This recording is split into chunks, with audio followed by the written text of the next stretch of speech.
We recently recorded an episode on the ethical considerations of brain-computer interfaces, with a special emphasis on implanted medical devices. I was interested in looking at the ethical implications of wearable technologies. Once the conversation gets going, however, we hone in on a much more central issue. What is the role of ethics in the development of new technologies, and what could this look like for neurotechnology?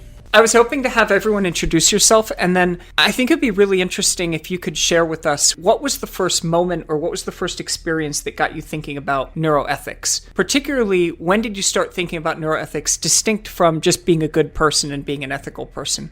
But when did you start cluing into the idea that this neuroethics thing, I need to be mindful of that, or maybe I even want to make my career in investigating that? I'm Karen Rommelfanger, and I'm a neurotech ethicist and strategist. I am housed at Emory University in the Center for Ethics, where I run a neuroethics program, and I also run a neuroethics and neurotech innovation collaboratory. That all came from a long background in training in neuroscience, and before that, I think a long-standing interest in what the mind was. I had this dual interest in art and science, and I'd kind of been pursuing those two tracks at a parallel level. I was interested in music, and I was interested in drawing and painting, and I thought that this was kind of a representation of the power of the mind, and I thought, I want to study this at a different level that's currently inaccessible to me. I want to study the brain. That was what oriented me in my neuroscience research, and then at some point in neuroscience, I was doing a live recording of a single cell, and what we do when we record those cells and make sure we're in the right place in the brain with those cells is we transform that electrical activity into audio signals. And I was listening to those audio signals as there was this live activity, and I was thinking, oh my God, this is not where the mind is. And,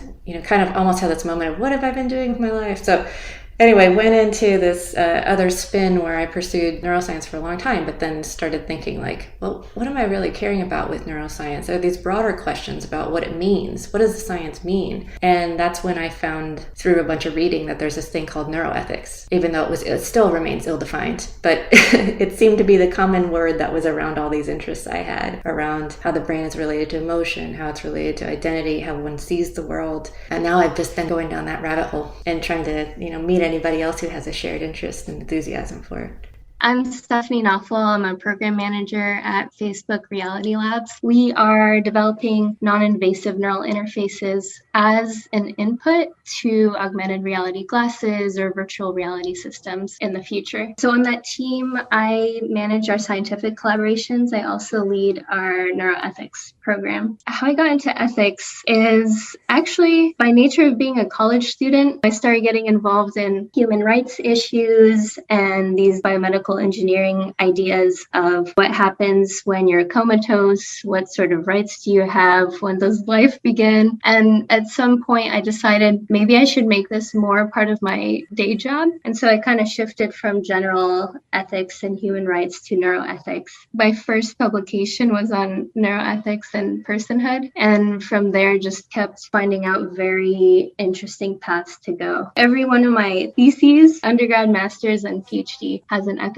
chapter. One became a publication, another kind of became a modus operandi of sorts. How did I get into neuroethics? Since I was an undergrad, I was very interested in the brain, so I came to college knowing that I wanted to major in brain and cognitive science, and that's what I did. I was really interested in science communication and thinking about how to engage the public and just thinking about how science generally remains or often remains in its own little bubble. So I actually applied to do a PhD program to study the social and ethical implications of BCIs at MIT. I only applied to that one program because that was the only thing I wanted to do. I didn't want to go to do a PhD just for the sake of doing a PhD. I just wanted to do this specific thing. I'd heard about this do-it-yourself brain stimulation movement maybe in my first or second year of the PhD. This was maybe 2012, 2013. And so I started studying it really from a sociological perspective. And I found that where other people were talking about the things that I found interesting about do-it-yourself brain stimulation,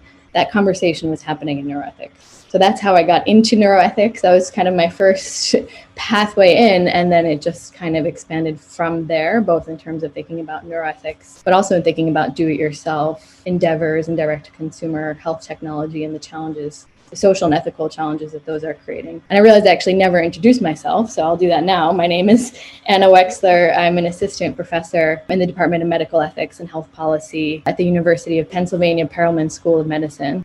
Hi, everyone. I'm Anna Maiques. I'm the CEO and co-founder of Neuroelectrics, a company that is developing a non-invasive brain stimulation treatment for different indications. We are currently on an FDA trial for epilepsy on pivotal phase to reduce seizures in children that don't respond to medication, and also a fully at-home FDA IDE pilot in depression.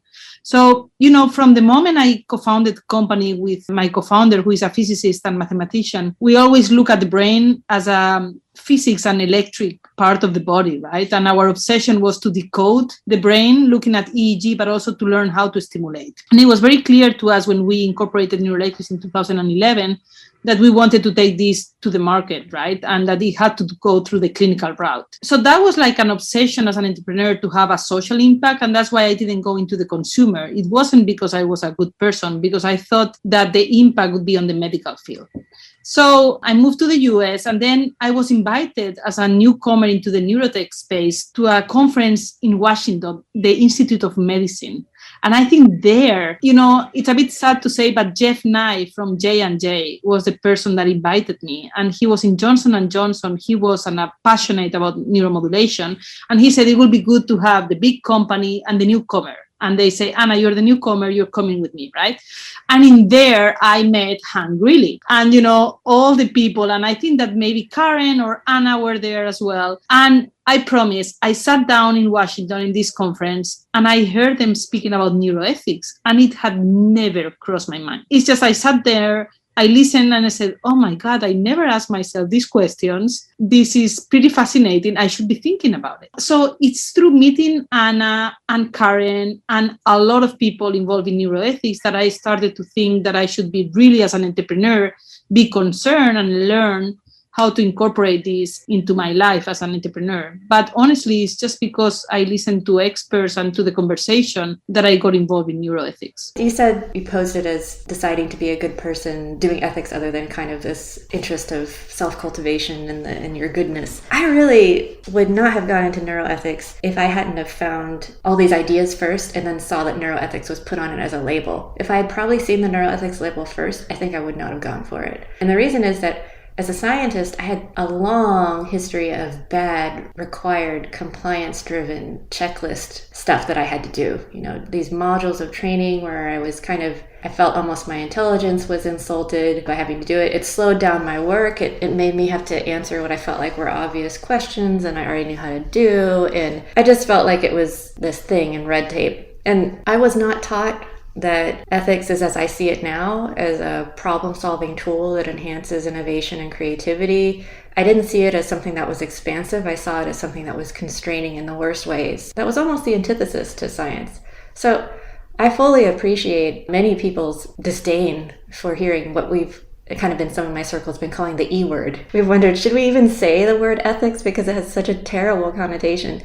Although I will say AI ethics and kind of the proliferation of AI ethics entities within larger companies has kind of helped restore some of that in the conversation around the E word, so you can say it freely and people get it a little better. But I think in our neuroscience communities, we still have a lot of outreach to do in that space.